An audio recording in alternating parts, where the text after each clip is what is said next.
ভাই না বললেই নয়। ক্রেপ ভাদের সাথে আমাদের খেলা কি কি নাম কি? ক্রেপ ভাদে, ভার্দে, ভার্দে।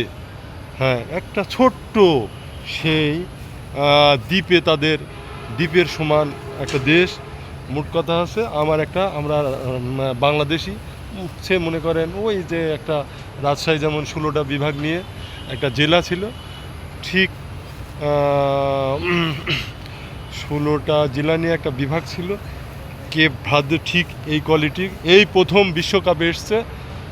হাফিনের আগে দুটো গোল করব, আর হাফিনের আগে যদি গোল করতে না পারি তারপরেও আমরা দেখা যাচ্ছে টাইব্রেকারে জয় হয়ে যাব ইনশাল্লাহ। আর যদি হাফিনের আগে দুটো গোল করতে পারি, টোটাল 3 গোল কেপ ভার্দের জালে দিব। জানি রাখেন, সেই ব্রাজিল সমর্থক, আওয়ামী লীগের চামচারা 100 জনের মধ্যে মনে করেন 75 জনই হলো ব্রাজিল সমর্থক। এবার দেখি ভালো লাগলো, আমার নাটোরের দুজন সাবেক এমপি প্লাস একজন মন্ত্রী আছে, আইসিটি মন্ত্রী, সেই ভাই কি বলবো, জুনায়েদ আহমেদ পলক ভাই, দেখি আর্জেন্টিনার সমর্থক এখন মানে জনপ্রিয়তা না ভাইরাল হওয়ার জন্য এই কাজ করেছে। আবার শিমুলও তাই দেখতেছি, নাটোর সদর আসনের এমপি। মানে দেখা যাচ্ছে আর্জেন্টিনা সমর্থক। মানে ওদের আর গতি নাই, এই জন্য মনে হয় আর্জেন্টিনা সমর্থক। তার কারণ শেখ হাসিনা নিজেও ব্রাজিল সমর্থক। বা যাই হোক, 4 বছর পরে এই খেলা আসবে। এই আর্জেন্টিনার সঙ্গে আজকে রাত্রে যাদের সঙ্গে খেলা, দেখা যাচ্ছে ছোট্ট একটা দ্বীপে তারা বসবাস করে। ফুটবলে কি জানে ওরা, জানে যেভাবে গড়ি সড়ি আসছে।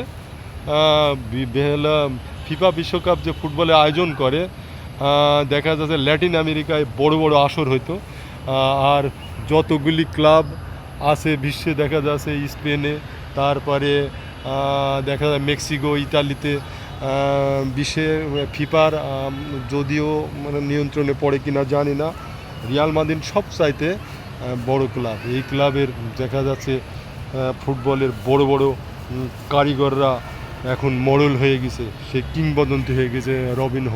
রবিনদিনহো, কাকা, তারপরে রোনালদিনহো, তারপরে ক্রিস্টিয়ানো রোনাল্ডো, মেসি, এমবাপ্পি, সবগুলাই এবছরে বুড়া মেসির কাছে জিরো। আমি মেসির সমর্থন করি না। মেসি এবছর মাত্র 5-7 মিনিট খেলা দেখালে হবে।